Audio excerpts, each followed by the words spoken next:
नमः शिवाय।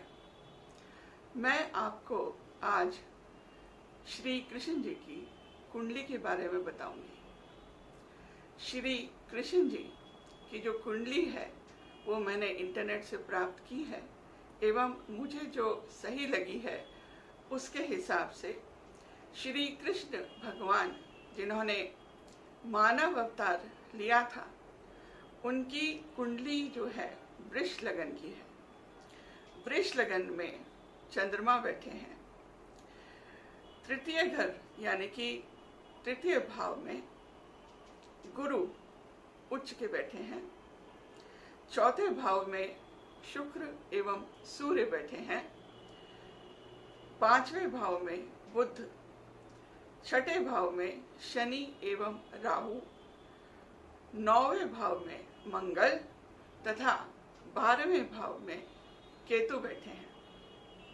यहाँ यह बहुत ही उल्लेखनीय विषय है कि जब भगवान भी मानव का स्वरूप लेते हैं तो उनके ऊपर भी ग्रहों की दशा, उनका स्थान क्या है और वो एक दूसरे से दृष्ट है आदि, इसका पूर्ण प्रभाव उनके ऊपर भी पड़ता है।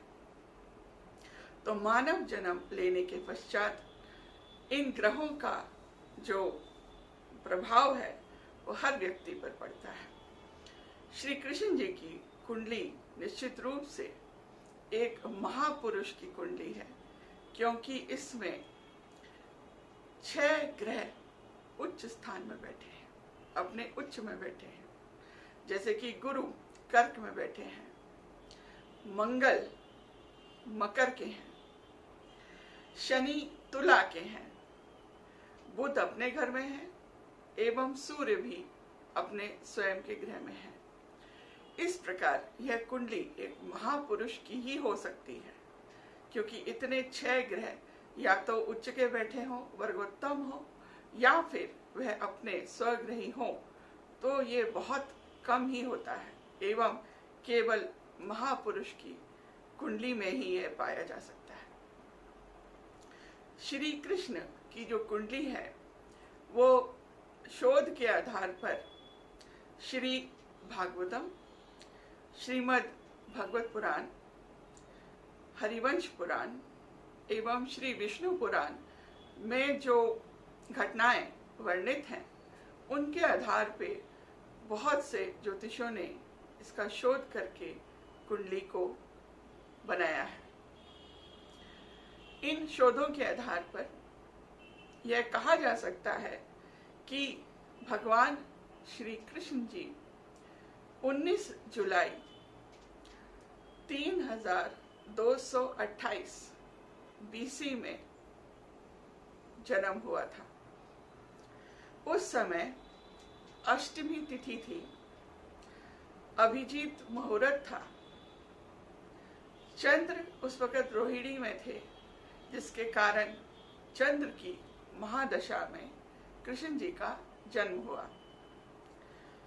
इसके अलावा कृष्ण जी श्री विष्णु के 8वें अवतार हैं एवं माता देवकी एवं वासुदेव के भी 8वीं संतान थे।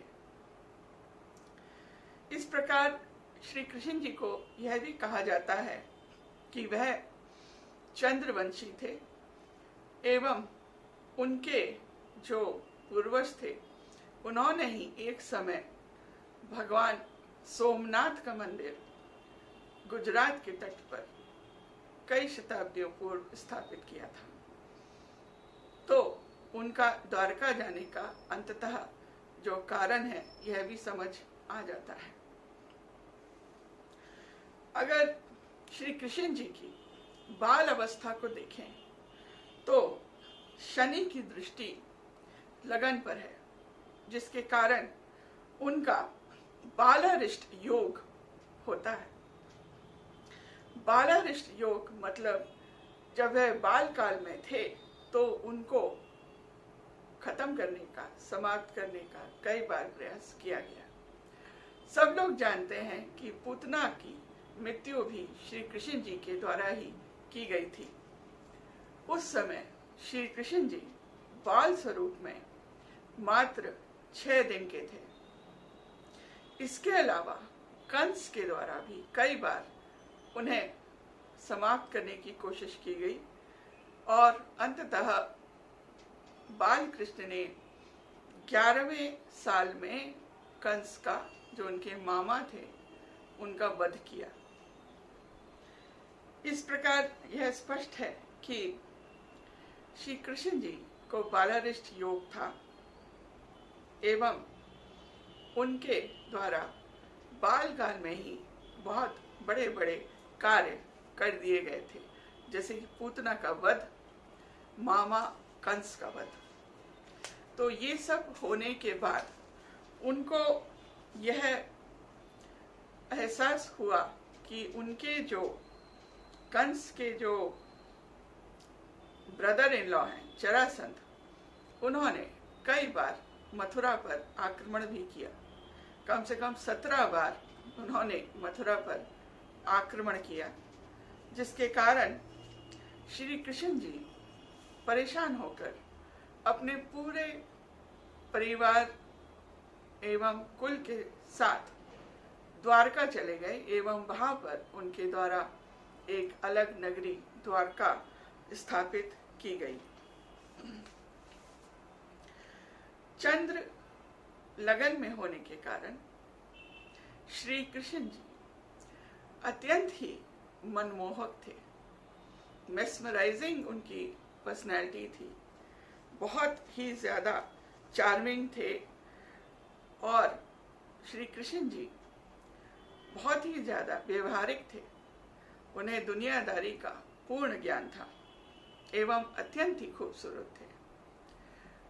लगन पर शनि की दृष्टि होने के कारण वह सांवले थे, फिर भी अत्यंत ही मनमोहक थे। गुरु कर्क के राशि में स्थित हैं, जिसके कारण भगवान श्री कृष्ण धर्म की स्थापना हेतु इस संसार में आए एवं उन्हें अत्यंत ही प्रभावशाली वक्ता माना गया एवं उनके द्वारा हमारे गीता का पाठ महाभारत के दौरान युद्ध क्षेत्र में दिया गया। शनि एवं राहु छठे भाव में बैठने के कारण उनके कुंडली में शत्रुहंता योग था। शनि उच्च के हैं छठे भाव में, उसके साथ राहु बैठे हैं, जिसके कारण कोई भी दुश्मन, कोई भी शत्रु उनके सामने ठहर ही नहीं पाता था एवं सभी शत्रुओं का उन्होंने संहार किया। मंगल उच्च के मकर राशि के 9वें भाव में बैठे हैं, जिसके कारण श्री कृष्ण भगवान अत्यंत ही साहसी, पराक्रमी व्यक्ति थे, अवतारी थे। इसके अलावा चौथे घर में सूर्य बैठने के कारण, स्वग्रही होने के कारण, वह चौथे घर के जितने भी उनको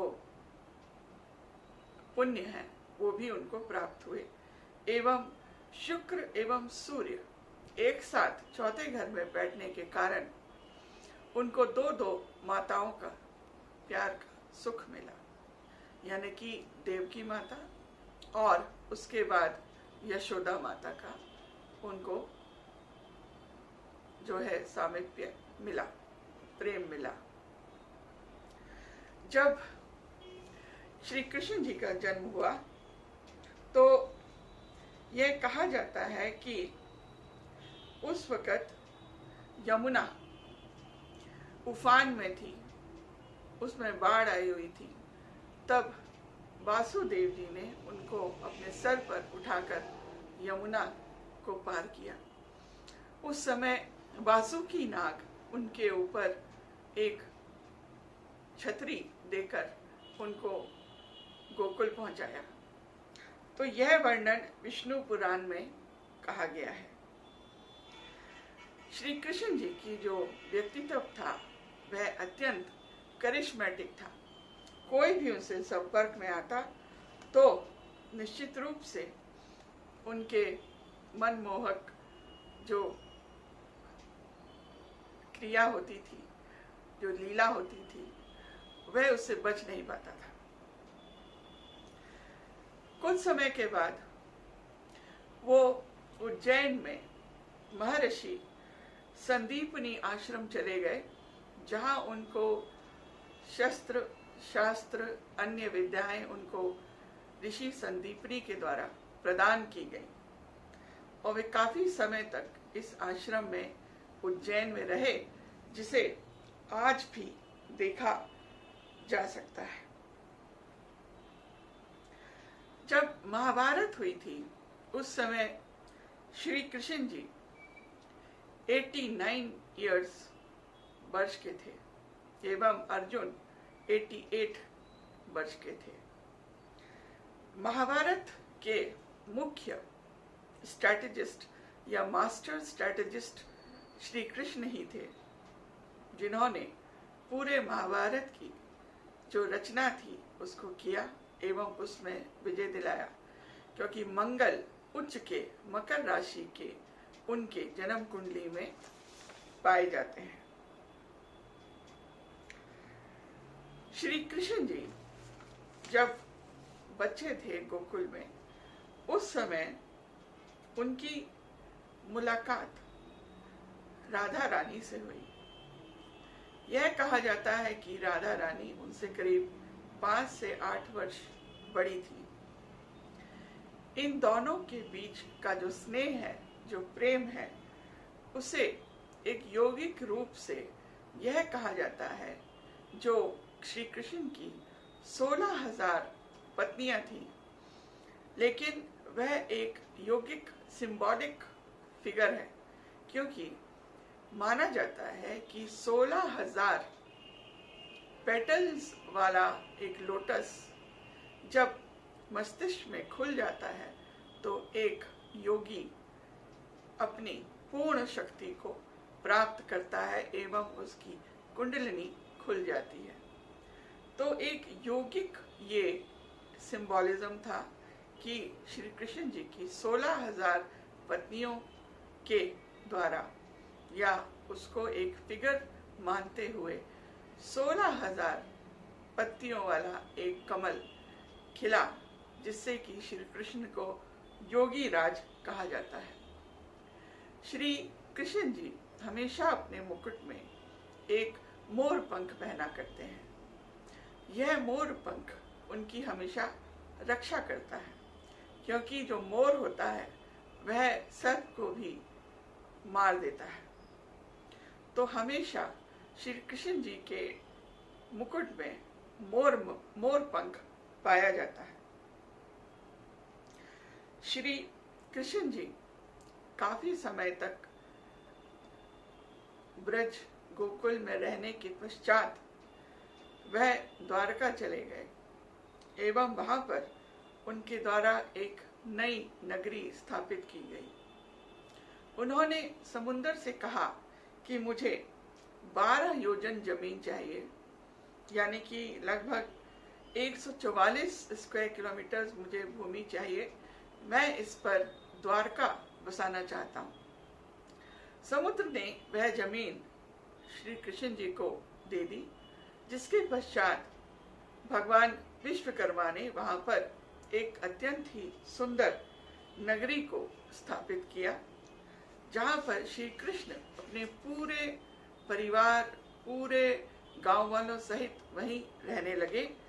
एवं इस सुंदर नगरी को, जैसा कि पहले काल्पनिक समझा जाता था, लेकिन वर्ष 1983 में डॉक्टर S.R. राव ने समुद्र के अंदर इस नगरी के अवशेष पाए, यानी कि मूर्तियां, महल, सीढ़ियां, मंदिर एवं अन्य बहुत सी जो उस समय के आर्टिफैक्ट्स थे, इस समुद्र के नीचे 1983 से 1990 के दौरान पाए गए।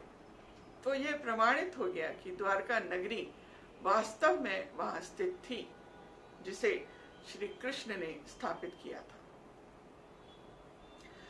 श्री कृष्ण का जो मृत्यु हुई वह एक पुराने शाप के कारण हुई। श्री कृष्ण जी जब किसी जंगल में विश्राम कर रहे थे तो एक शिकारी जिसका नाम है जर वहां आया। उसने श्री कृष्ण जी के अंगूठे को हिरन समझकर उस पर बाण चला दिया एवं वह तीर उनके पैर के अंगूठे को छेद कर उनकी मृत्यु का कारण बना। जर पिछले जन्म में राजा बाली था। राजा बाली को ब्रह्म से, भगवान ब्रह्मा से यह वरदान मिला था कि कोई भी शत्रु जब उनके समक्ष आएगा तो उसकी आदि शक्तियां राजा बाली को प्राप्त हो जाएंगी, जिसके कारण राजा बाली को सामने से मारना, शत्रु सामने आने पर मारना लगभग असंभव था। जिसके कारण श्री राम ने यह निर्णय लिया कि वह एक पेड़ के पीछे छिप जाएंगे और वहां से तीर चलाकर राजा बाली का वध करेंगे। राजा बाली का वध इस प्रकार श्री राम ने किया।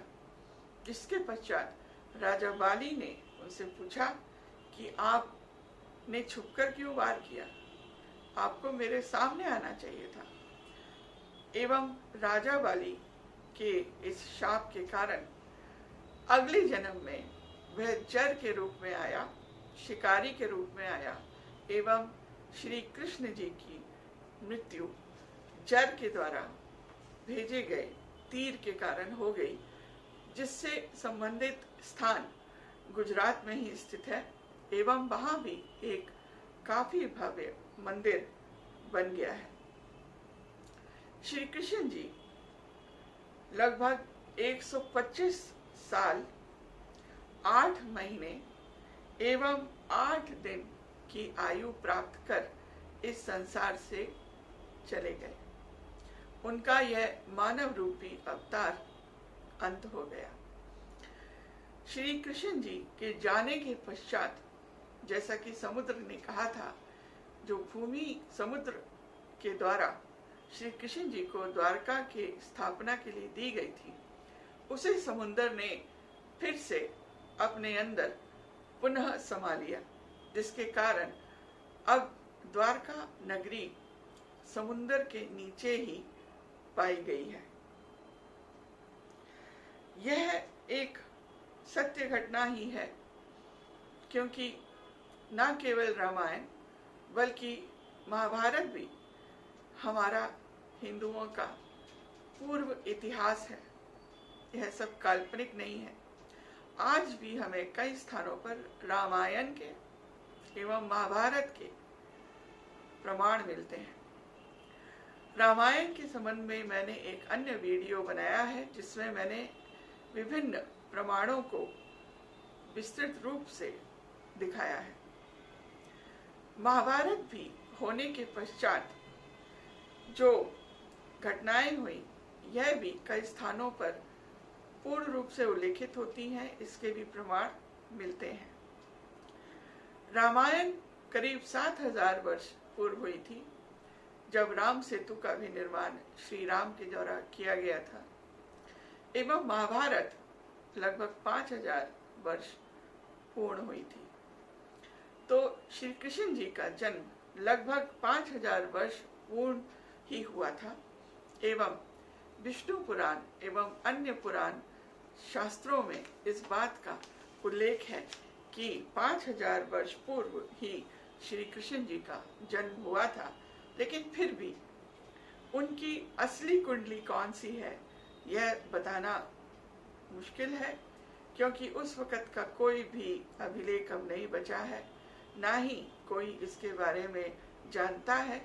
लेकिन फिर भी उस समय जो खगोलीय घटनाएं हुई, जो कॉमेट्स हुए, जो मीटियोर्स हुए, उसके बारे में इन शास्त्रों में विस्तृत विवरण रहने के कारण ही हम यह बता सकते हैं कि इनका जन्म इस तिथि को हुआ है।